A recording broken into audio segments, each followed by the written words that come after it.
নমস্কার, আমার নাম ইকশিতা তরফদার। আজকে রবীন্দ্রনাথ ঠাকুরের জন্মদিন উপলক্ষে আমি একটা প্রশ্ন বলতে চলেছি। মাগো, আমায় ছুটি দিতে বল, সকাল থেকে পড়েছি যে মেলা। এখন আমি তোমার ঘরে বসে করবো শুধু পড়া খেলা। তুমি বলছো দুপুর এখন সবে, না হয় যেন সত্যি হলো তাই।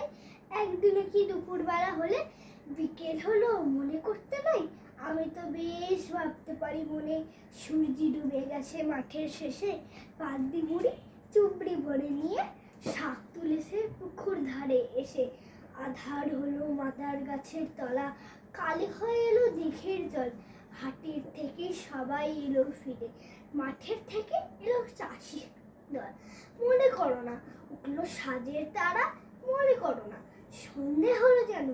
রাতের বেলা দুপুর যদি হয়, দুপুরবেলা রাত হবে না কেন? নমস্কার।